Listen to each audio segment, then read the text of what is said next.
Bom, Rosana chegou aqui também. Então, sejam muito bem-vindas à segunda etapa do nosso encontro de hoje.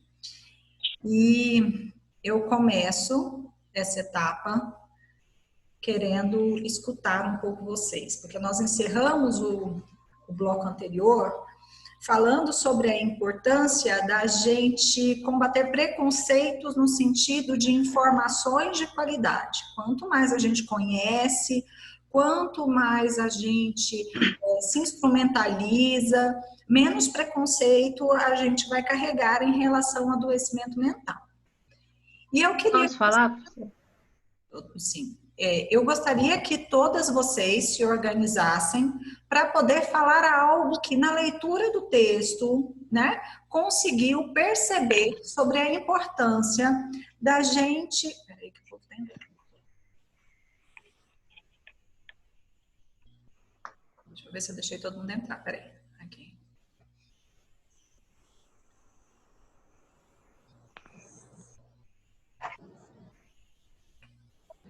A importância da gente entender o que é saúde mental, quais são os transtornos mentais, por que existe essa classificação, essa organização, né, de determinados sintomas, de determinadas características, de determinados comportamentos dentro de um quadro que a gente dá um nome para ele. Então, eu queria que vocês se sentissem muito à vontade, né? Não é um momento de certo ou errado, mas é um momento da gente compartilhar aí essas informações que vocês têm até o momento. E aí, é em cima dessas informações que a gente vai construir o conhecimento científico, tá? 20 alunos. Posso falar? Pode, amor.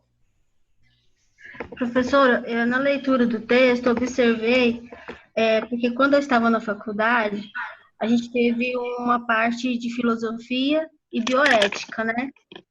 Onde mostrou um vídeo para nós que relatava sobre como que eram os manicômios, né?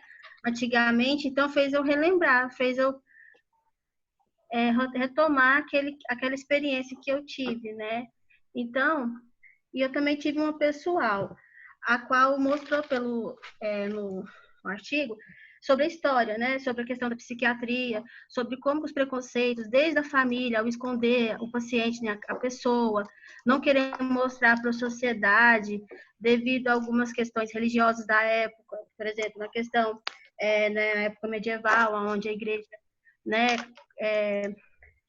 as pessoas que tinham chamada loucura, né, ela era associada a ser uma pessoa que estava demoníaca, e com o passar do tempo, a gente observou, assim, eu observei que naquele vídeo que eu vi, mostrava muitos maus tratos, onde as pessoas eram levadas a choques, aonde elas tinham que tomar uns remédios, a qual ficavam dopadas. Então, eu vi nesse artigo, né, é uma relevância questão do ser humano, independente se ele tem ou não, no caso que a gente vai observar a semiologia, né, os sintomas, observar o comportamento, para depois distinguir se é uma doença mental, né, se é algo relacionado ao mental, ou pode ser um transtorno de tempos, porque a gente vê muitas pessoas hoje tratando tudo sem uma certa ignorância, tratando, ainda tem esse preconceito de achar que são loucos, né? Mas cada um tem uma observação, cada um é um indivíduo, né? Tem o seu organismo, então tem que ser estudado. E esse estudo da anatomia foi interessante, né? Porque através de conhecer anatomicamente, você pode, né, observar de uma forma científica esses transtornos, a qual eu até notei aqui, que foram as pessoas que tiveram sífilis, né, foram observadas que tinham atingiu a meninge. Então, não foi uma questão de falar que foi comportamento ou se foi algo espiritual, foi uma questão mesmo, né, do organismo da pessoa. Então, você traz uma coisa, Adriane, muito importante na nossa aula de hoje, muito, que é esse ser biológico, Sim, é importante a gente entender quem chega para a gente, né, como psicólogo, como psicopedagoga, como um ser biológico. Apesar do nosso curso de formação, né, da pedagogia, não, de formação de base, não ser um curso da área de biológicas, entender que esse aluno que chega, ele tem esse aspecto biológico no processo de aprendizagem. Depois, esse ser que ele é psíquico. E aí ele tem todas as demandas do universo psíquico, envolvendo inclusive emoções, experiências de vida, né? Traumas. E esse ser que é social, que você traz de uma forma muito bem elaborada, que é o ser social, ele vai variar, vamos dizer assim, de acordo com o contexto de uma época, de acordo com um momento histórico. E a compreensão desse sujeito também vai variar de acordo com o momento histórico que a gente está vivenciando, Adriane. E aí tem um aspecto espiritual que você traz, que vocês vão perceber que até hoje, porque a gente fala assim, lá na Idade Medieval, parece que é um negócio que a gente já superou faz tempo, né? E não é. Até hoje, a gente ainda vai encontrar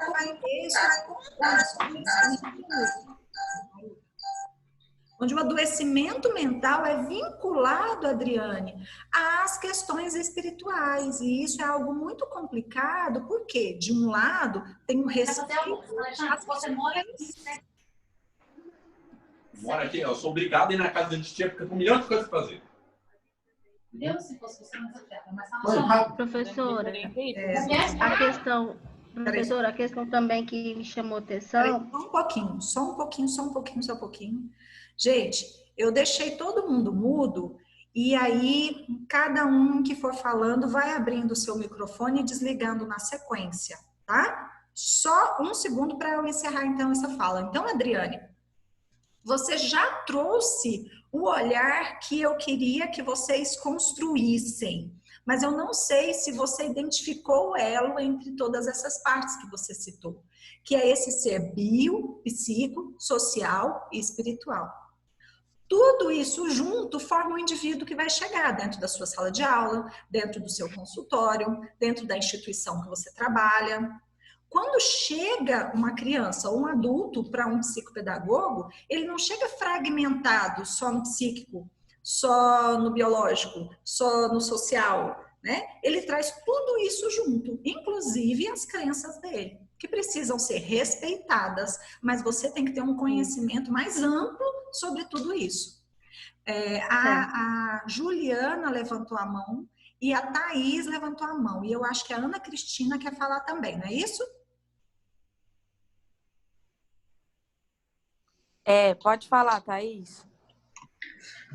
Então, Nubia, fazendo uma conexão aí com o que a Adriane falou, fica bem claro no texto, né, que ela faz uma abordagem que vai relacionar que não há um consenso sobre o que de fato é loucura, né, não há um conhecimento homogêneo sobre a loucura. Ele envolve uma época, uma visão, um contexto cultural. Então, ela pega lá desde a antiguidade e ela vai traçando esse histórico aí da loucura até chegar, de fato, à medicalização, a loucura ser vista como uma doença mental e que é necessária uma intervenção, né? No século XVII, lá, quando a gente vê o Descartes com a razão, então a loucura seria o oposto da razão, mas ainda hoje esse conceito ele é questionado e não há um consenso, né? E ela vai falando um pouquinho sobre isso durante o texto, e uma coisa que eu achei muito interessante e que eu até lembrei de um filme, essa questão da deshospitalização, a desinstitucionalização, a luta antimanicomial, né? E aí a gente tem alguns personagens importantes, por exemplo, aqui no Brasil tem a figura da Anise, que ela tenta ser rebelde em relação a uma época que ela vivia e que a loucura era vista como forma de curativo, né?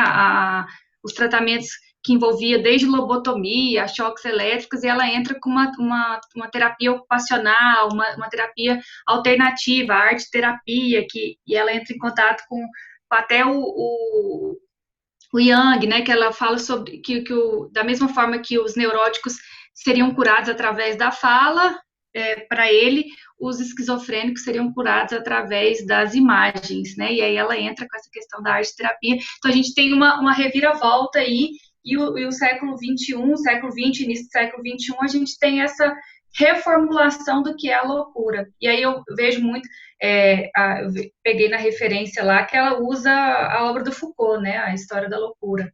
E aí eu tenho um colega da faculdade que o doutorado dele foi sobre a história da loucura com o Adalto Botelho, naquele hospital aqui em Goiás. E aí eu até lembrei da obra dele, o quanto ele ressignifica esse conceito de loucura, né? Que antes o desajustado, colocado à margem, e aí a gente vem desde lá da Idade Média, que quando tem o fim do surto de lepra, você precisa substituir quem vai ser esse desajustado. Aí a gente vê a questão da anal dos loucos, eu acho muito legal a gente pensar sobre isso, quando você coloca alguém para ser mandado embora da cidade, será que eu não estou colocando também as minhas limitações ali? E aí entra nessa questão, né? O que de fato é ser louco? O que de fato é quando a alma silencia, é quando a alma fala mais alto, né? Quando você não é desajustado. Então, muito legal o texto, eu acho que contribui muito para a nossa discussão aqui na sala, pensar nessa questão do contexto, que cada contexto encara a loucura de uma forma, ou ela é divina,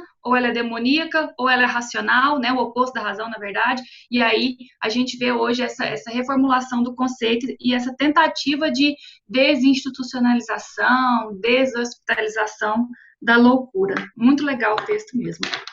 Então, Thaís, enquanto a Adriane, né, trouxe esse ser biopsicossocial espiritual para a nossa discussão, olha, vejam bem, vocês estão lendo o mesmo texto, mas os olhares se complementam. Então, você traz a questão dessa loucura que ela não pode ser descrita de uma forma fechada, porque ela vai sofrer alterações de acordo com o contexto histórico que nós estamos vivendo.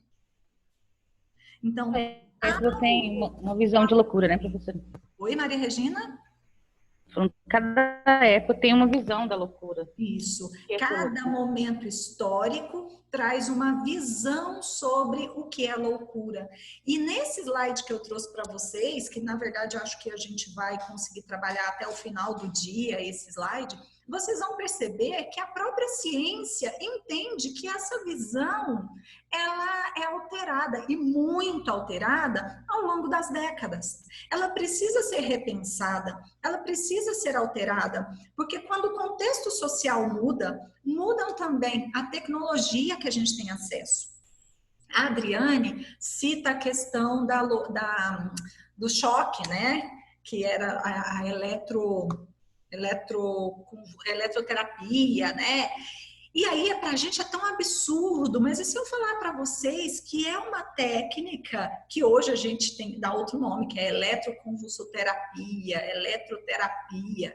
Não é o choque, no sentido da agressão do choque, mas é utilizar as descargas elétricas como estímulos no cérebro. É funcional, sim, e é importante a gente tirar a ideia do choque que era dado na loucura para acalmar o louco e a eletricidade que é utilizada hoje para estimular áreas cerebrais. O que eu estou trazendo para vocês? Eu estou trazendo para vocês que, num determinado momento, era usado de uma forma desumana, para de ser utilizado, desenvolve tecnologias que compreendem quando, como, de que forma tem eficácia aquilo ali e passa a ser utilizado de uma forma ajustada às novas tecnologias.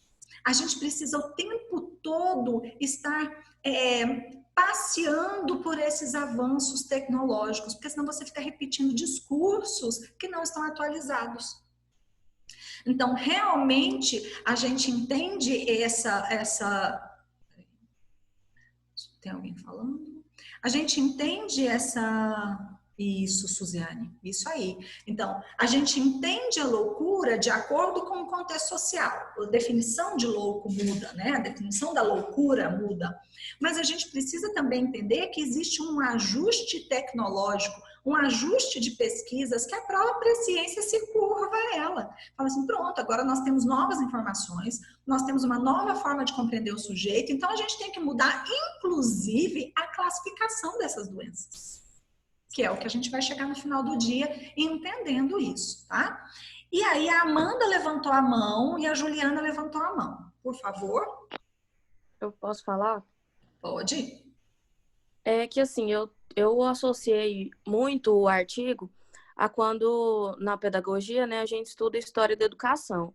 Porque lá fala muito sobre como as crianças que tinham alguma coisa, né, cognitivo ou físico, elas eram tratadas como idiotas, né? Esse era o termo utilizado antigamente.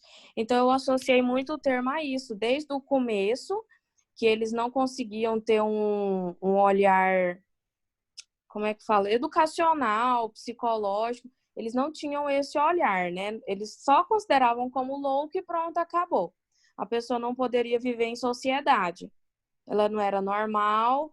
E isso, assim, é algo que vem mudando e tem pouco tempo. Ainda tem muita gente que não aceita isso. Não aceita esse tipo de comportamento, não vê com bons olhos, não acha que são pessoas que deviam viver em sociedade, que deviam estar em outros lugares sozinhas. Igual eu já ouvi muita gente questionar até a questão da criança. Eu sei que o texto não se relaciona só à criança, mas já vi comentários de pessoas falando assim, essa criança deveria estar só na APAE.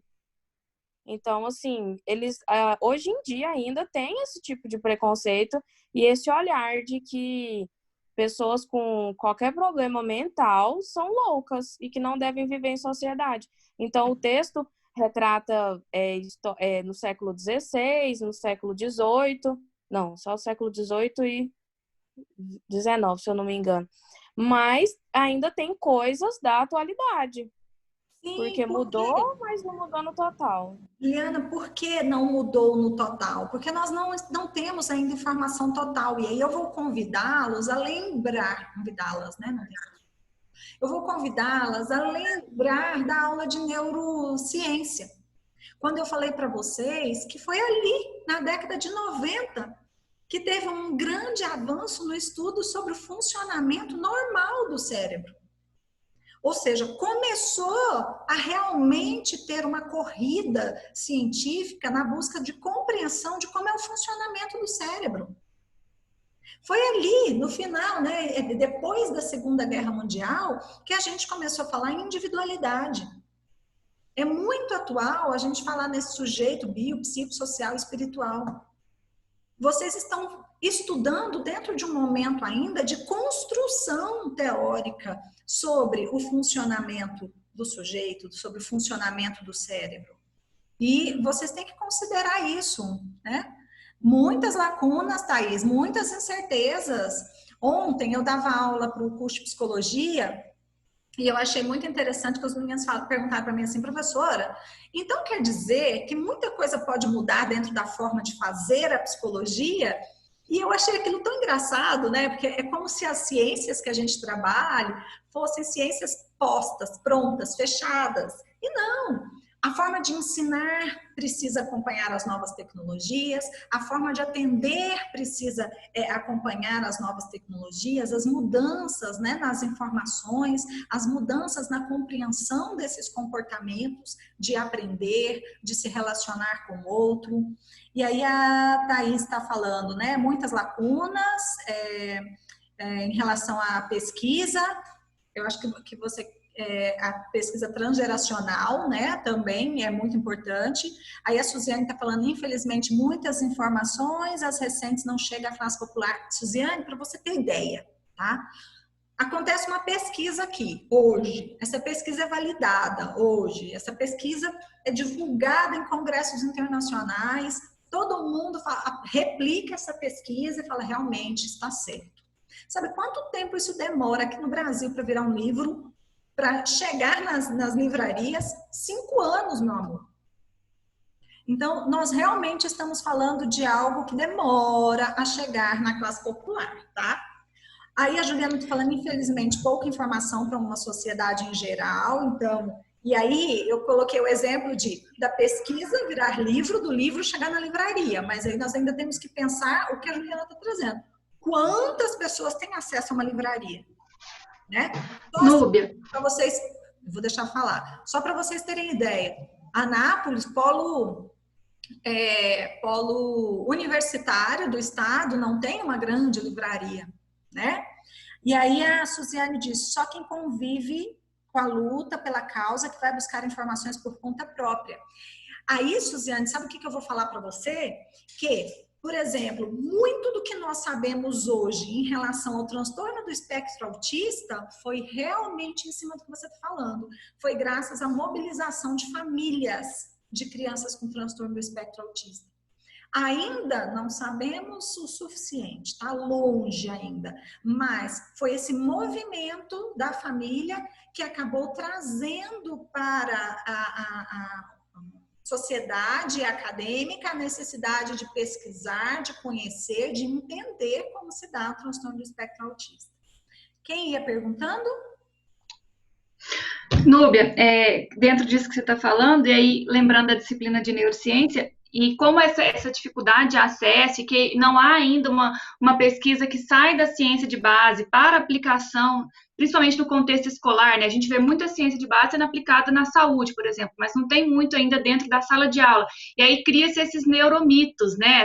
Como se fosse muito simples fazer uma ponte entre as neurociências e a educação. E aí reduzem-se conceitos muito, plasticidade cerebral, não sei o quê, mas são poucas as evidências, porque, como você disse, é muito recente, a questão do uso de imagens para ver quais áreas do cérebro são ativadas, quando o conceito de aprendizagem a aprendizagem está acontecendo, enfim. Então, a gente ainda tem um caminho muito longo pela frente para se, de fato, aplicar essas pesquisas na realidade, né? Fazer essa ponte aí entre as neurociências e a sala de aula, entre o conhecimento científico e a realidade de fato. Isso mesmo. Né? Gente, só chamando... Eu acho que a Amanda queria falar. Vê aí, Amanda, se é isso mesmo, se eu entendi certo. Não sei se é a Amanda ou se é a Amanda. É isso? Sim, eu também quero dar um pouco da minha opinião.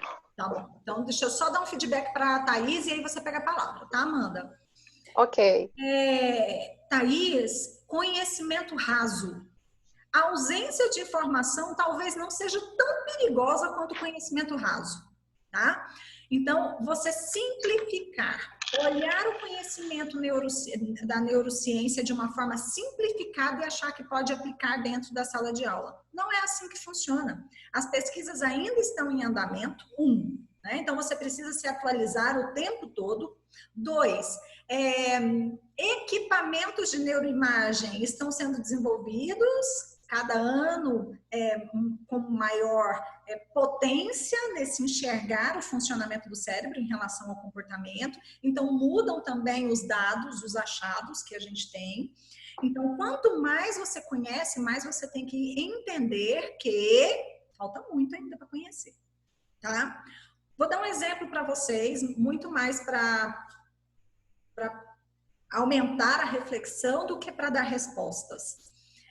O que eu tenho acompanhado na neurociência da educação, né, da aprendizagem, são pesquisadores mostrando a importância da gente retomar aquele papel de ensino tradicional, no sentido de que o professor tem o papel de ser referência para o aluno.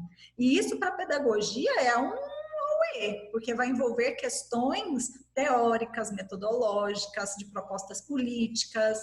Então, é sempre uma informação nova gerando vários conflitos de informações já existentes. E a gente precisa ter essa compreensão. Vejam que até agora nós estamos falando de saúde mental. Nós não estamos falando ainda de adoecimento mental. Tá? É importante vocês perceberem que para a gente entender o adoecimento mental, a gente tem que entender a saúde mental. Amanda, você, Flor. Então, professor, eu conheço pessoas que em sua vida eram pessoas aparentemente normais, mas por questões da vida, que não soube lidar com algumas coisas, adquiriu a esclerose múltipla. E aí ela foi retirada da sociedade, assim como uma forma de não poder mais trabalhar, viver uma vida normal, porque eles veem a esclerose múltipla hoje com a pessoa uma louca, né? Não consegue se equilibrar. Tem vários preconceitos hoje em relação à esclerose múltipla. Inclusive, minha prima, ela teve que aposentar nova, porque o mercado de trabalho não quis pegá-la, não quis colocar ela, inserir nesse mercado. Então, ela foi excluída da sociedade, entre aspas, né? E eu queria também colocar uma indagação minha a respeito do manicômio de Barbacena, que a gente não pode esquecer dos horrores que foram vividos lá. E eu queria deixar uma questão, porque através de todas essas coisas que eles viveram, falta de higiene, frio, horrores mesmo, isso aí fez com que eles piorassem. Muitos deles nem tinham problemas mentais, né? Foram largados lá pela família. E eu queria dizer que, porque depois de 60 mil pessoas morrer, eles teve que mudar esse sistema. Porque não mudou bem antes, né? Essa é a minha indagação. Sim. Obrigada, professor. Uma indagação muito pertinente. Aí a Thaís acrescentou, né, o Holocausto brasileiro. E aí tem muitos vídeos que vocês, para quem não sabe do que a Amanda e do que Thaís está falando, né, eu convido vocês a procurarem documentários, tem à disposição aí, Netflix, YouTube, que falam sobre esse Holocausto brasileiro. É importante a gente entender, Amanda, que a gente não tinha conhecimento, não dá para você julgar as decisões de uma época pelas informações que a gente tem hoje. Núbia, mas é terrível. Deixa eu ver aqui. Netflix, a Luana quer falar, Luana, vou deixar você falar, né? O manicômio é depósito de pessoas, e aí vocês vão trabalhar um texto daqui a pouco que vai dar toda uma história disso, né? De um momento de higienização sanitária, que a gente vai pensar sobre isso. Mas, o que eu preciso que vocês entendam? Discutir o passado com as informações que a gente tem no presente é muito fácil, né? Falar sobre a internação em Barbacena, né? Uma internação em massa, todo mundo que não se encaixava num padrão familiar, num padrão cultural, era depositado lá. Era um depósito de gente que não se encaixava numa cultura, que não se encaixava numa condição econômica, que não se encaixava em regras sociais. Então, era depositado lá. Mas era um momento onde as informações... Isso mesmo, né? Você pegar uma informação de hoje e querer brigar com os comportamentos do passado, você não tem como fazer isso. No passado, eles não tinham as informações que tem hoje. Núbia, tem gente que abusou desse momento muito. E não foi só aqui no Brasil, isso é do mundo, tá? Não foi só em Barbacena, em outros lugares do país. Barbacena é só um grande centro de referência, né? Tanto que... Professora... Era tão politicamente correto, tão politicamente aceito, que para quem lembra da Escolinha do Professor Raimundo, lembra desse programa de TV, Escolinha do Professor Raimundo? Sempre me chamou muita atenção, porque tinha um aluno que o nome dele era Barbacena. Vão conseguir lembrar disso aí? Vocês são novinhos demais, né? Barbacena, né? Consigo, lembro. Quando eu era pequena lá em Barbacena. O Barbacena, ele tinha um comportamento que lembrava ali a loucura, o bobo, né?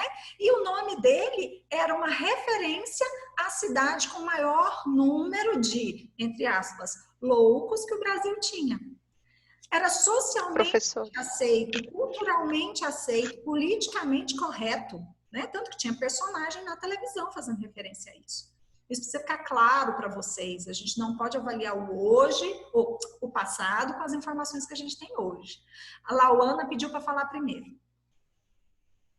Professora, é porque eu também abri alguns vídeos sobre essa história do Holocausto brasileiro e, assim, eu nunca tinha ouvido falar e nem pesquisado, mas eu fiquei, assim, muito surpresa. Eu não imaginava que isso tudo já tinha acontecido aqui, assim, tão perto da gente, né? Porque essa história, ela foi muito parecida com o Holocausto dos judeus, né? A forma que aconteceu, essa maneira deles serem levados para lá, para a cidade de trem de ferro, né? Chegava lá, era jogado lá para tomar banho, todo mundo junto, e depois muitas das vezes ficava sem roupa. A questão também do dormitório deles, né? Eles tinham que ir para o mato lá, procurar capim para fazer o colchão, e muitas das vezes neste capim ia insetos que depois à noite, né, atacavam eles. Então, assim, eu acho muito importante a gente ter esse conhecimento, né? Ainda mais assim, nessa área que nós atuamos, da educação, com criança, com pessoas, né? Com seres humanos. Então, é muito importante para nós termos conhecimento dessa parte dessa história, né? É muito importante, sim, né? Essa discussão que a Amanda trouxe é uma discussão muito importante. Que olhar é esse que nós tínhamos? Será que com toda a informação, tecnologia, pesquisa, mudanças políticas, será que mudou o nosso olhar na atualidade? Né? A gente tem que pensar isso. E aí, Lauana, você imagina... Você não sabia que isso acontecia aqui dentro do Brasil. Você é brasileira, não sabia que isso acontecia aqui dentro do Brasil. Você e 95% da população. Tá? Então, é importante essa discussão crítica sobre a loucura para que vocês entendam que existe a necessidade do conhecimento. E o conhecimento, ele passa pela história, que foi o primeiro artigo que eu pedi para vocês fazerem a leitura, né? A outra pessoa pediu para falar. Quem foi?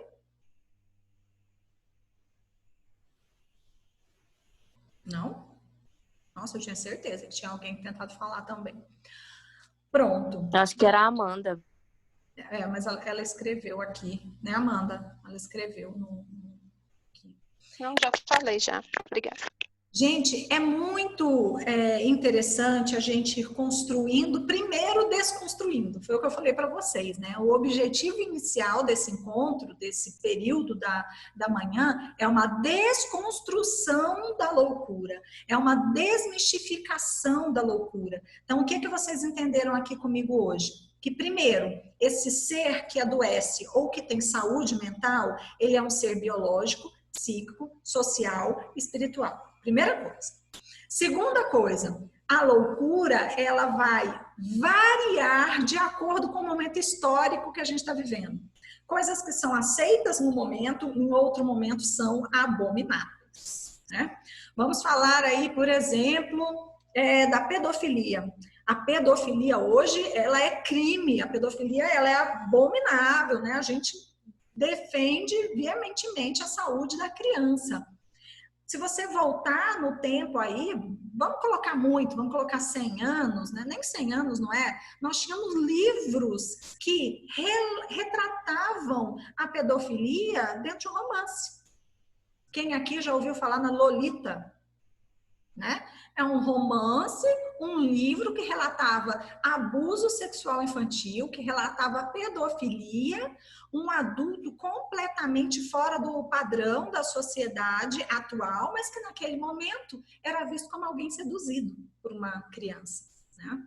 Então, a gente vai mudando essas concepções do que é saudável, do que é adoecimento, do que é saúde, do que é doença.